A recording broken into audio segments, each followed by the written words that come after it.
ఒక యోగి అసలు ఎలా అవుతారు? ఈరోజు మనం ఒక అద్భుతమైన ప్రయాణం గురించి తెలుసుకోబోతున్నాం. ఈ కథ అంతా దేని గురించో తెలుసా? ప్రపంచ ప్రఖ్యాతిగాంచిన ఆటోబయోగ్రఫీ ఆఫ్ ఎ యోగి అనే ఒక అద్భుతమైన ఆధ్యాత్మిక గ్రంథం ఆధారంగా సాగుతుంది. ఇక్కడ కనిపిస్తున్నారే, ఈయనే మన కథానాయకుడు, పరమహంస యోగానంద. చాలామందికి యోగా తెలుసు, కాని ఆ పురాతన యోగాశాస్త్రాన్ని పాశ్చాత్య దేశాలకు పరిచయం చేసిన ఘనత ఈయనదే. ఆయన జీవితం మామూలు ప్రయాణం కాదు, నిజంగా ఒక అసాధారణమైన ప్రయాణం. సరే, ఇంకెందుకు ఆలస్యం, పదండి ఆ ప్రయాణంలోకి వెళ్దాం. అసలు ఈ పుస్తకం ఎందుకంత ప్రత్యేకం? ఆ ప్రశ్నకు సమాధానం దాని ముందు మాటలోనే ఉంది. W.V. ఇవాన్స్ వెన్స్ ఏమన్నారంటే, భారతదేశంలోని జ్ఞానుల గురించి ఇంగ్లీష్లో చాలా పుస్తకాలు రాలేదు, వచ్చిన కొద్ది పుస్తకాల్లో ఇది ఒకటి. అది కూడా వారి జాతికి, వారి శిక్షణకు చెందిన ఒక వ్యక్తి చేతే వ్రాయబడింది. అంటే దీనర్థమేంటంటే, మనం ఈ కథను ఏదో బయటి వ్యక్తి కోణం నుంచి కాదు, స్వయంగా అనుభవించిన ఒక యోగి నుంచే వింటున్నామన్నమాట. అది దీని ప్రత్యేకత. సరే, మరి ఈ అద్భుతమైన ప్రయాణం ఎక్కడ మొదలైంది? మనలో చాలామందికి చిన్నప్పటి జ్ఞాపకాలు అంటే స్కూల్, ఆటలు, స్నేహితులు ఇవే కదా ఉంటాయి. కాని యోగానంద బాల్యం అలా కాదు. ఆయన బాల్యం మొదటినుంచే ఒక ఆధ్యాత్మిక అన్వేషణతో, కొన్ని విచిత్రమైన చాలా శక్తివంతమైన జ్ఞాపకాలతో ప్రారంభమైంది. ఈ కథలో మనం ముందుకు వెళ్లే ముందు యోగి అనే పదానికి అర్థమేంటో స్పష్టంగా తెలుసుకుందాం. యోగి అంటే ఐక్యతను సాధన చేసే వ్యక్తి అని అర్థం.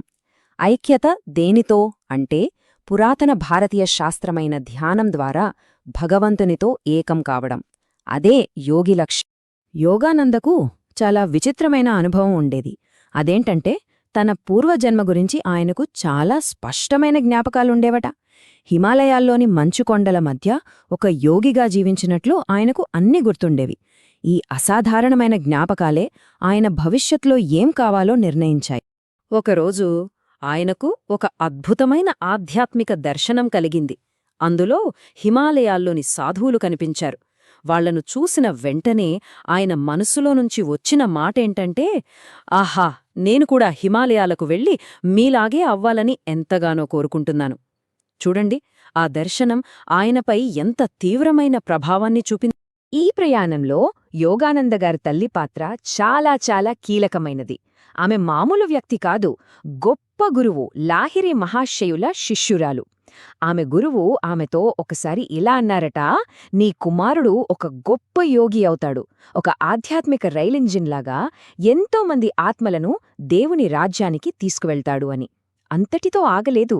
ఆమె తన మరణశయ్యపై యోగానందకు కేవలం ఒక సందేశం ఇవ్వడమే కాదు, ఆయన భవిష్యత్తును పూర్తిగా మార్చేయబోయే ఒక రహస్యమైన తాయెత్తును కూడా ఇచ్చివెళ్లారు.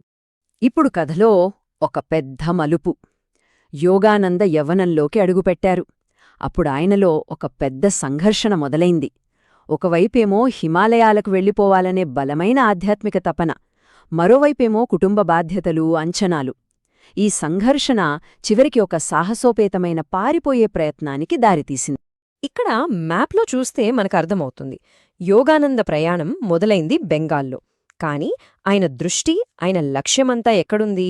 ఉత్తరాన ఉన్న ఆ హిమాలయాలపైనే. అక్కడికి ఎలాగైనా పారిపోవాలని గట్టిగా నిర్ణయించుకున్నారు. మరి వాళ్లు వేసుకున్న ప్లానేంటి? అది చాలా సరదాగా ఉంటుంది. 1, టిఫిన్ కోసమిచ్చిన డబ్బులు దాచుకోవడం. 2, ఎవరికీ అనుమానం రాకుండా ఉండటానికి ఇంగ్లీష్ బట్టలు కొనడం. అప్పట్లో అదో పెద్ద తెలివైన ప్లాన్ అనుకున్నారు వాళ్ళు. 3, పవిత్ర యాత్ర కదా, అందుకే తోలుతో చేసిన వస్తువులన్నీ వదిలేయడం. ఇక చివరిగా హిమాలయాల పాదాల దగ్గర ఉన్న హరిద్వారుకు పారిపోవడమే లక్ష్యం. కాని పాపం, వాళ్ల ప్లాన్ బెడిసికొట్టింది. ఎందుకో తెలుసా? 2 కారణాలు. 1, యోగానంద తెలివైన అన్నయ్య, ఒక డిటెక్టివ్లా వాళ్లను పట్టుకున్నారు. ఇక 2ది, ఇంకా సరదాగా ఉంటుంది, వాళ్ల స్నేహితుడికి పులులంటే భయం. పులుల కథ వినగానే నా వల్ల కాదు బాబోయ్ అని వెనక్కి తగ్గాడు. అంతే, ప్లాన్ మొత్తం ఫ్లాప్. సరే, పారిపోయే ప్రయత్నం విఫలమైంది కదా అని ఆయన అన్వేషణ ఆగిపోలేదు. నిజానికి ఒక తలుపు మూసుకుంటే మరో పెద్ద అద్భుతమైన ప్రపంచానికి దారి తెరుచుకుంది. ఆ తర్వాత యోగానంద ఎందరో అద్భుతాలు చేసే సాధువులను కలిశారు. ఇక్కడ అద్భుతాలు అంటే మ్యాజిక్ లాంటివి కాదు, ప్రకృతి నియమాలను అందరికంటే లోతుగా అర్థం చేసుకున్న వారి అసాధారణమైన సామర్థ్యాలు. ఆయన కలిసిన వాళ్లల్లో ఒకరు స్వామి ప్రణభానంద. ఈయనకు ఒక పేరుండేది, 2 శరీరాలు గల సాధు అని. పేరు వింటేనే ఆశ్చర్యంగా ఉంది గదా. ఆయన చుట్టూ ఎప్పుడూ ఒక అంతుచిక్కని రహస్యముండేది. ఇక్కడే ఒక నమ్మశక్యం కాని సంఘటన జరిగింది. స్వామి ప్రణభానంద ఒకే సమయంలో 2 వేర్వేరు ప్రదేశాల్లో కనిపించారు. ఒకవైపు యోగానందతో పాటు తన ఆశ్రమంలోని గదిలో కదలకుండా ధ్యానంలో కూర్చుండున్నారు. సరిగ్గా అదే సమయంలో గంగానది దగ్గర తన స్నేహితుడి దగ్గరికి వెళ్లి అతనితో మాట్లాడి చెయ్యి పట్టుకుని నడిచారు కూడా. ఇది ఎలా సాధ్యం? అసలు ఒక మనిషి ఒకేసారి 2 చోట్ల ఎలా ఉండగలడు? ఇది సాధ్యమయ్యే పనేనా? ఆ ప్రశ్నకు స్వామి ప్రణభానంద చెప్పిన సమాధానం చాలా లోతైనది. నిజమైన యోగులకు ఈ భౌతిక ప్రపంచం వెనుక ఉన్న సూక్ష్మమైన ఐక్యత కనిపిస్తుంది. అది వాళ్లకు దాగి ఉండదు అన్నారు. అంటే ఒక రకంగా చెప్పాలంటే మనమంతా ఒకే సముద్రంలోని అలలలాంటివాళ్లం.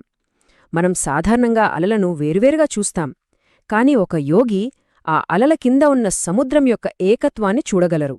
సో ఇది అతీంద్రియ గారడీ కాదు, అది ఉన్నతస్థాయి యోగికి ఒక సహజ సిద్ధమైన శక్తి.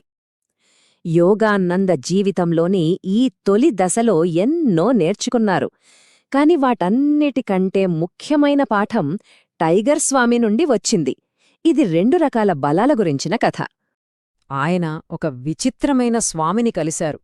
ఆయన దేనికి ప్రసిద్ధి చెందారంటే కేవలం తన ఒట్టి చేతులతో భయంకరమైన బెంగాల్ పులులతో పోరాడి వాటిని మచ్చిక చేసుకునేవారట. ఆలోచించండి, ఆయన శారీరక బలం ఏ స్థాయిలో ఉండేదో.